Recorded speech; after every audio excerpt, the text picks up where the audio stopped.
Lula disse para Haddad ler menos livros e conversar mais com o Congresso, né? Então, assim, é mais uma questão de, assim, de um meme, né? De coisas que vêm somando a esse desgoverno, a esse faz o L que a gente está vivendo. Vou passar o primeiro comentário para Lili Pacheco. Então, né, ele está aí cobrando que o Haddad melhore as habilidades dele de articulação política com o Centrão. Por que será? E, ao mesmo tempo, também está meio insatisfeito com a articulação política do Alckmin, né? Ele está pedindo, quer ver? Ele está pedindo mais agilidade, na verdade, para o Alckmin e mais articulação para o Haddad.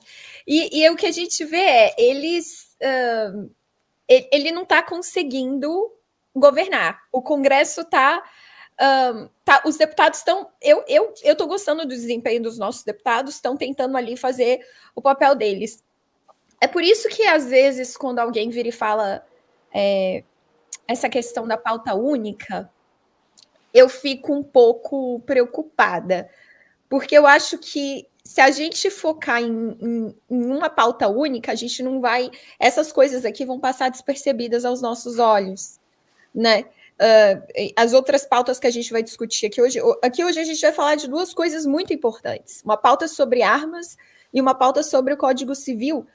A gente precisa olhar para todos esses lados. A questão... Agora a gente está incisivamente cuidando da censura, né, e falando sobre a liberdade de expressão e fazendo todas essas denúncias, mas se nós não prestarmos atenção, eles vão por debaixo articulando e fazendo as coisas quietinhos ali na calada, né? E a gente sabe como é que funciona. Tudo aqui no Congresso funciona na base da mesada, né, na base do jeitinho brasileiro. Então, nós temos que prestar atenção nisso. Mas se ele está pedindo mais articulação do ministro da Fazenda dele, é porque ele entende que para o lado dele a coisa não está tão boa assim, não, né? E assim, eu não boto a minha mão no fogo por ninguém, né? Pelo presidente da Câmara, obviamente não pelo presidente do Senado, que para mim esse não tem meio termo. Ele é da esquerda. Ele não está ali se prostituindo no meio e falando eu vou com quem dá mais. Não, ele já era. Mas na Câmara eles estão tentando, né? Então, quando ele pede pro Haddad realmente ter mais articulação política, né? Será que ele acha que realmente isso vai fazer diferença no governo dele? Obrigado, Lili. Passo o comentário para o Paulo Figueiró. Primeiro eu vou cumprimentar, né? Não vou ser mal educado aqui, eu cheguei meio de repente aqui, cumprimentar o meu amigo Gustavo Lopes aqui, um grande amigão também aqui do Rio Grande do Sul, a Lili Pacheco, por quem eu tenho uma grande admiração pelo trabalho que faz, e cumprimentar o Paulão também, parceiro, cumprimentar a nossa audiência e falar que essa pauta ela é um reflexo de como o governo está chegando no seu limiar de articulação com o Congresso, né? A articulação que o governo tem com o Congresso é a base de emendas parlamentares, é o dinheiro, são cargos, né? E o governo ele já estourou aí, já modificou num curto prazo de tempo a meta que ele tinha do déficit, né? Jogando mais para frente para zerar o déficit fiscal, né? Ou seja, ele já está com um rombo gigantesco, ele não consegue gerar lucro, ele tem que pagar, né, para poder articular com o Congresso através de emendas parlamentares. Já deixou os investidores que tinham receio, com mais receio ainda, retirando seus investimentos aqui do Brasil, uma vez que num curto prazo de tempo você não consegue bater a sua meta e ainda joga para frente, prevendo que não vai ter um crescimento, né?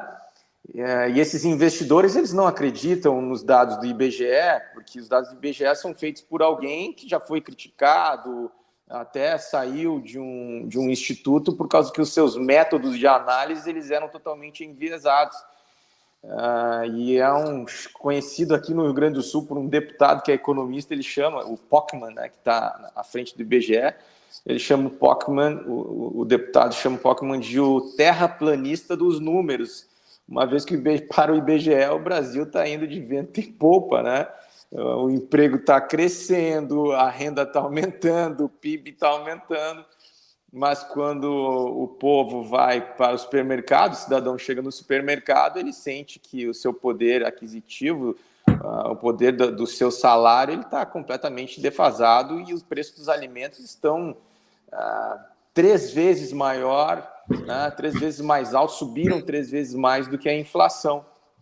Então, na parte econômica, o governo está indo muito mal, não está sobrando mais recursos, afinal de contas, são bilhões e bilhões gastos aí para manter essa máquina gigantesca que o PT criou, né, novamente criando cada vez mais ministérios, né, para poder alocar aí, né, os partidos, né? Tem gente no partido até do... Acho que eu caí?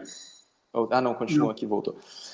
Tem gente até do Republicanos agora, tem partido, tem o PP agora para alocar, ou seja, é muita gente para pagar e o governo não tem. Não adianta o Lula até elogiar o Haddad falando para ele ler livros. Todo mundo sabe que o Haddad não lê livro nenhum, ele mesmo falou que não lia livros, cara.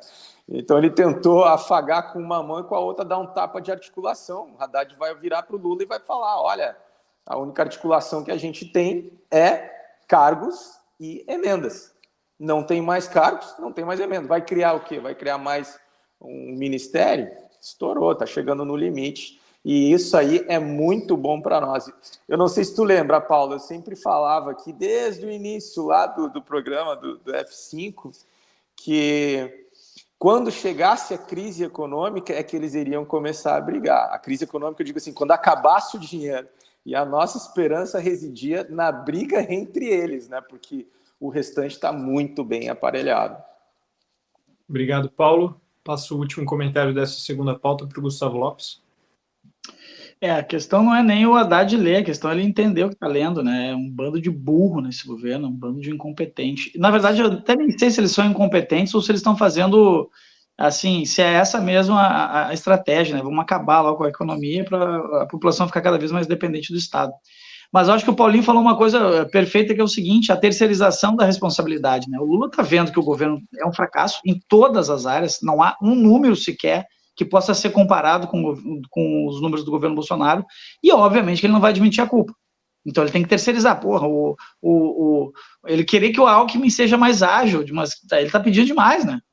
O cara vai ser ágil, o cara que imita o mestre, né, o senhor Miyagi lá, o cara é um fanfarrão, querer que o Haddad seja mais, não dá, com aquela cara de pamonha dele, não tem, então assim, é bem isso, eu acho que o Paulo fez um excelente resumo, acabou a grana, porque eles estavam em abstinência de dinheiro, né, de dinheiro público, do nosso dinheiro, então eles chegaram com uma voracidade tão grande que em um ano eles conseguiram um rombo de 300 bilhões de reais.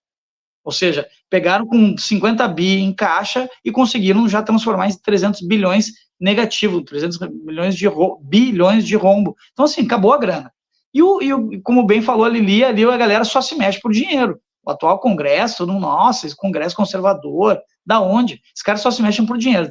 O Centrão só funciona na base da grana. Acabou a grana, eles olham. Então, é aquela história do Tropa de Elite. Eu quero te ajudar. Aliás, eu vou te ajudar. Mas tu tem que me ajudar a te ajudar. Quem quer rir tem que fazer rir. É isso, o governo não está mais fazendo o Congresso rir e as pautas estão travando. E aí, obviamente, os números começam a aparecer.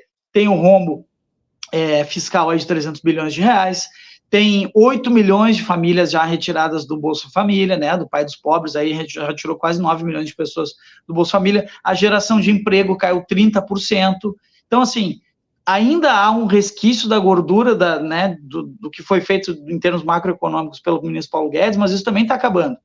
E aí não tem mais grana, não tem mais onde tirar. Fala, Gustavo, Lili. O Lira, só completando a sua fala aí, o Lira também né, ele está sempre criticando, obviamente, aí os funcionários condecorados do Lula, mas ele chamou o Alexandre Padilha de incompetente e chamar o ministro das Relações Institucionais de competente é basicamente falar assim, cara, você não está fazendo o seu papel aqui dentro, sua articulação está péssima, a gente quer mais.